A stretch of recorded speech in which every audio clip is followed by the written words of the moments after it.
안녕하세요. 송쌤입니다. 이번 시간에는 직업정보 타파, 직업 중에서 임상병리사를 한번 가지고 왔어요.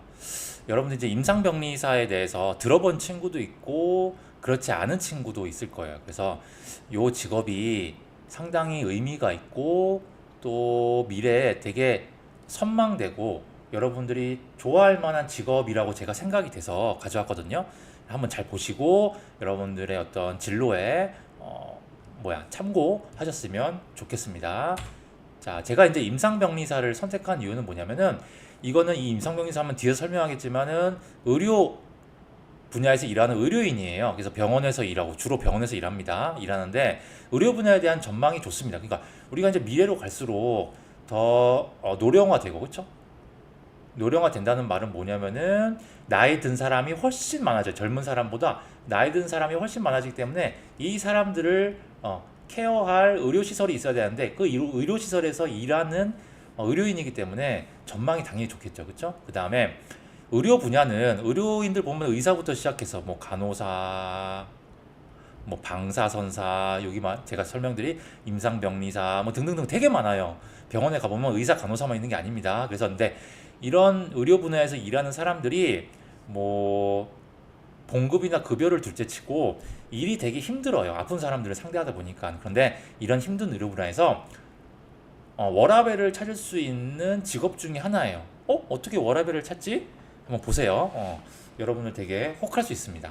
자, 그럼 볼게요. 임상병리사가 뭐냐면은 한국 직업사전에서 제가 가져왔는데 질병의 진단이나 치료, 예후라는 건 뭐냐면은 수술이나 치료를 하고 난 뒤에 어떻게 이제 관리를 하는지를 보는 거예요. 판정에 도움을 주기 위해 혈액이나 소변, 조직, 이거는 신체 조직 등이 되겠죠. 등 인체로부터 추출된 검사물을 분석하고 인체의 생리적 변화를 검사하는 의료기사다라고 했습니다. 이게 무슨 말이냐면 여러분들 이게 쉽게 말하면 여러분들 이제 뭐 병원에 가서 검사를 해요. 그러면 뭘 채취합니까? 혈액을 채취하죠. 그러면 혈액을 채취해요. 그러면 이제 뭐 의사가 이렇게 얘기하잖아요. 뭐 한 달 뒤에 결과가 나옵니다. 뭐 이러잖아요. 그렇죠? 그러면 이제 한 달이라는 시간이 있어요. 그 한 달 동안 이 혈액을 가져와서 이거를 실제로 처리해서 검사하는 일을 하는 사람을 바로 임상병리사라고 합니다. 그래서 이제 결과지를 만들어서 이제 의사한테 주겠죠. 그럼 의사가 이걸 보고 환자한테, 여러분한테 이제 알려주겠죠. 상태가 이렇고 이렇습니다라고 알려주는데 요 사이의 역할을 하는 사람이 임상병리사입니다. 그러면은 요 사이에 이제 혈액도 있을 수 있고요. 아니면 조직 검사. 여러분 이제 예를 들어서 암이 악성인지 양성인지 그쵸? 확인하기 위해서 뭐 등등등 여러 가지겠죠. 좀 어떤 신체의 구조물 그런 걸 떼서 조직 검사를 하잖아요. 이 조직 검사를 하는 사람 이것도 임상병리사예요. 그쵸? 그래서 어떠한 우리 몸의 신체 조직을 활용해서 이 사람이 병이 있는지 없는지, 병이 있으면 어느 정도 진행됐는지, 뭐 이런 것 등등을 판단하고 검사하는 사람을 임상병리사라고 하는 겁니다. 그쵸? 자, 그러면 구체적으로 적었어요. 임상병리사가 하는 일이 뭐냐? 1번은 검사물이라 하는 거는 뭐 혈액, 그쵸? 신체 어떤 기관, 조직 이런 거 되겠죠. 이런 것들을 실제로 채취하고 검사하는 일. 근데 이게 이제 메인이에요, 메인. 메인 업무가 되겠습니다. 두 번째는 검사용 시약, 그렇죠. 실제로 혈액이나 기관을 뭐 그런 것들 조직 같은 거 가져와서 이거를 이제 실제적으로 병이 있는지 없는지 어떤 상태인지 이런 것들을 하려면 시약이 필요하잖아요. 그럼 시약을 실제로 만드는 사람. 여러분들 쉽게 알 수 있는 거 뭐냐면 코로나 키트. 여러분들 코로나 키트 보면은 이런 플라스틱 병 안에 이렇게 약품이 들어있잖아요. 그래서 여러분들 코를 이렇게 쑤셔가지고 여기 놓고 흔들어가지고 여기 진단 키트에 이렇게 막 떨어뜨리잖아요. 이런 시약들을 만드는 사람이 임상병리사. 그죠? 그 다음에 이제 기계나 어떤 이제 검사하기 위한 검사 기계나 기구, 시약 등을 보관하고 관리하고 사용하는 사람. 그렇죠? 그 다음에 그 외에 또 별도의 화학적, 생리학적 검사들이 또 있어요. 병원에서는 이거 외에 다른 검사들이 있는데 이런 검사들을 실제적으로 이제 수행하는 사람들을 임상병리사가 합니다. 그렇다면 이 임상병리사는 병원에서 필요한 존재일까요? 아닐까요? 당연히 꼭 필요한 존재겠죠. 특히 큰 병원일수록 임상병리사가 꼭 필요합니다. 그래서 임상병리사가 있는 병원 따로 있어요. 병원이란다. 그 실이 따로 있어요. 그래서 여러분들이 환자 입장에서 병원에 갔을 때는 이 실이 잘 보이지 않습니다. 왜냐하면 여러분들은 주로 의사나 간호사를 만나고 병실을 왔다 갔다 하기 때문에 이 임상병리사가 있는 실을 보지는 못해요. 그렇지만 병원에 엄연히 존재하고 있습니다. 자, 그렇다면 여러분이 이제 임상병리사가 됐어요. 이런 일을 합니다. 그러면 병원에서 근무하는데 병원에서 근무하는 유형은 총 두 가지 유형이 있어요. 과가 두 가지가 있어요. 두 과에서 일을 합니다. 그래서 첫 번째는 뭐냐면 진단검사의학과에서 일해요. 자, 여기서도 의사가 있습니다. 자, 여기서도 의사가 있어요. 자, 책임을 맡고 있는 전문의 의사들이 있습니다. 요 밑에 이제 임상병리사들이 있는데 진단검사의학과에서 하는 일은 뭐냐면은 여러분들이 하는 그런 역할을 하는 거예요. 검사하는 거예요. 그러니까 혈액이나 어떤 조직 등을 가져와서 이것이 실제적으로 병이 있는지 없는지, 그렇죠? 병의 유무, 병이 얼마나 진행됐는지, 뭐 가장 기본적으로는 뭐 코로나 감염됐는지 안 됐는지, 뭐 혈액형이 무슨 형인지 등등등 이런 것들을 진단해서 알려주는 역할을 하는 거예요. 자, 이 진단검사의학과가 80% 이상입니다. 다. 여러분들 임상병리사가 되면 이 진단검사의학과라고 하는 이런 실 안에서 앉아가지고 보면 구조가 어떻게 되냐면 이렇게 실이 있으면요. 책상이 있고 이 검사 장비들이 이렇게 있어요. 현미경도 있겠고 큰 검사 장비가 있겠죠. 이렇게 이제 의자가 있으면 여기 다 앉아 있습니다. 그래서 이제 치약이나 뭐 혈액이나 이런 거 가져오면 이런 것들을 검사 장비로 돌리거나 아니면 현미경을 통해서 확인하거나 이런 역할을 하게 돼요. 그러니까 뭐랑 비슷하게 생각하면 되냐면 연구소에 있는, 그렇죠? 과학으로 따지면 연구소에 있는 연구실의 연구자들하고 비슷하다고 생각하면 되는데 어디 있다고 생각하면 됩니까? 병원에서 실제 환자들의 혈액이나 이런 조직들을 가지고 판단하고 연구하고 검사하는 역할을 한다라고 이렇게 보시면 됩니다. 80%가 이런 일을 하고요. 나머지 이제 20%의 사람들이 어디 가냐면은 병리과를 갑니다. 병리과는 주로 어디 있냐면은 수술실 옆에 이렇게 실이 있어요. 그래서 뭐 하는 거예요? 자, 수술을 합니다. 의사가 이제 수술을 하다가 그런 거죠. 암 같은 걸 이제 발견했어요. 그래서 암의 일부를 떼냅니다. 떼내서 어디 갖다 줍니까? 병리과에 갖다 줘요. 그러면 이 임상병리사가 하는 일은 뭐냐면은 암 덩어리가 이렇게 있을 거 아니에요. 자, 이걸 보고 이걸 크기를 체크하고 그 다음에 얼마나 진행되는지 진행 과정을 체크하고 다른데 혹시 전이가 됐는지를 확인하고 그 다음에 요거의 어떤 상태, 그쵸? 상태들을 확인하고 그 다음에 시약이나 어떤 검사 장비를 돌려가지고 이게 어느 정도의 역할을 하고 있고 이후 수술이 필요한지 안 필요한지 요 정도의 수술 요렇게 떼어낸 걸로 다 끝난 건지를 뭐 하는 겁니까? 검사 확인하는 역할을 합니다. 실제 수술실 옆에 있어요. 그래서 요런 역할도 하게 돼요. 자, 이렇게 두 개주로 나눠지게 되고요.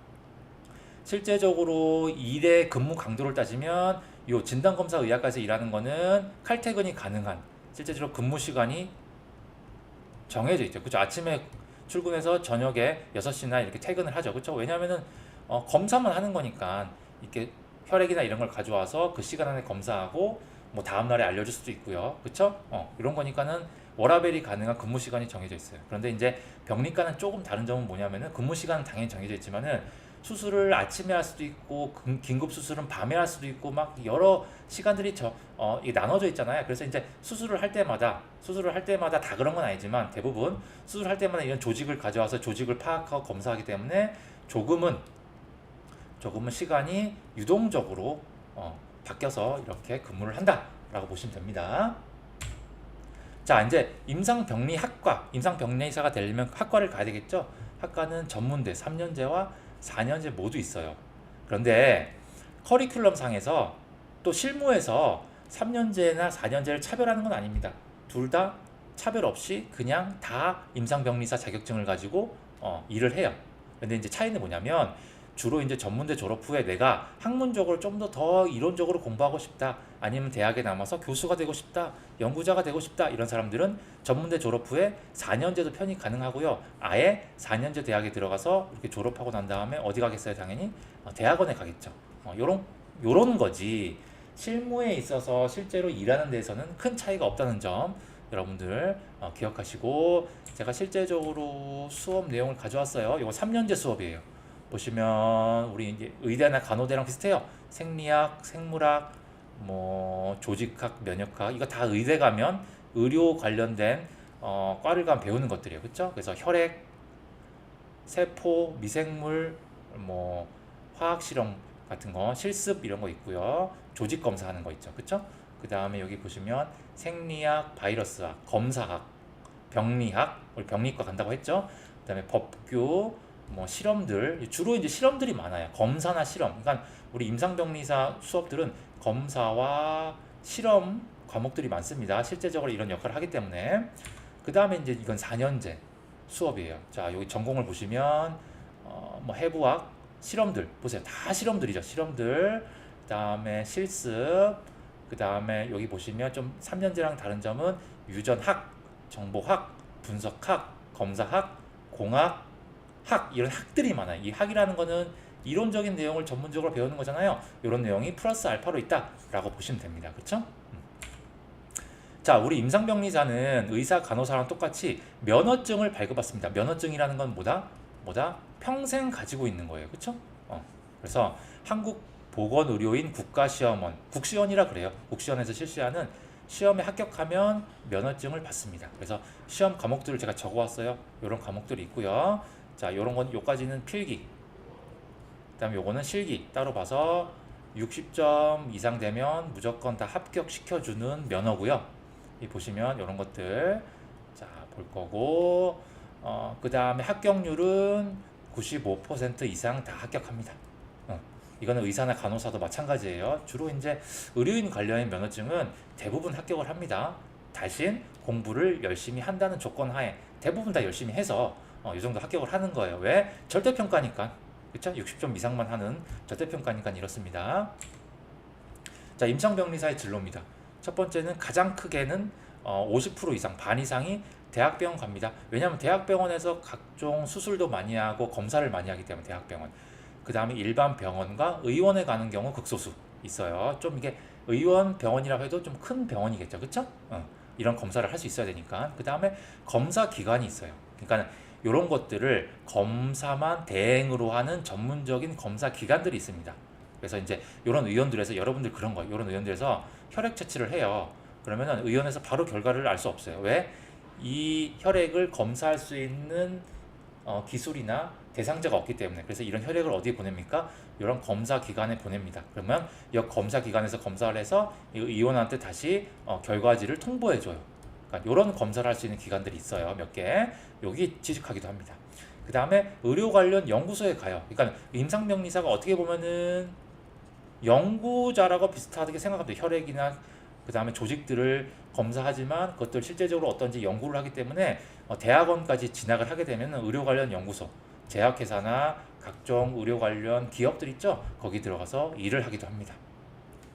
그리고 공무원도 있어요. 주로 이제 9급부터 시작해서 우리 이제 7급까지 9급, 8급, 7급 이렇게 뽑거든요. 급수별로. 그래서 공무원 시험을 쳐가지고 일을 하면 이제 보건소를 가거나 그 다음에 아니면은 국립과학수사연구소 이런 데 있죠. 이런 데 가거나 아니면 뭐예요? 공립 혹은 국립 대형 병원을 가거나 이런 데 가서 일을 할 수가 있습니다. 자, 이렇게 진로가 나눠져 있습니다. 그래서 이제 보통 의료시설에서 일하는 거예요. 그렇죠? 의료시설 아닌 거는 이렇게 검사기관이나 연구소 이런 것들이 조금은 성격이 다른 거겠죠. 자, 수입인데요. 수입을 이렇게 명확하게 제시한 건 없어요.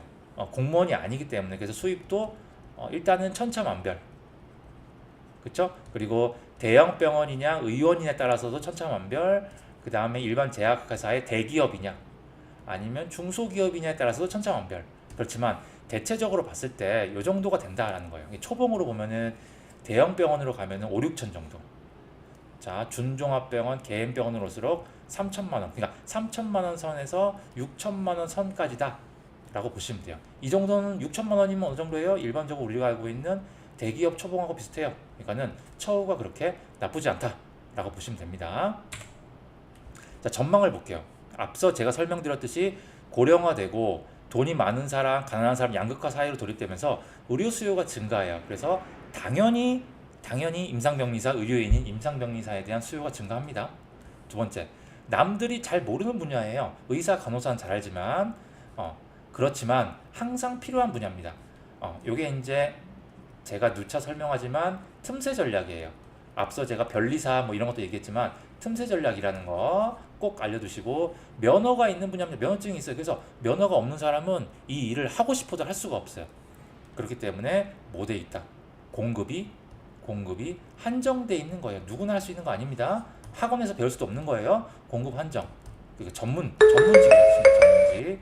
자, 그 다음에 워라밸이 좋아요. 그렇죠? 실제로 수술방에 들어가고 환자를 상대하는, 그러니까 환자를 상대하는 게 아닙니다.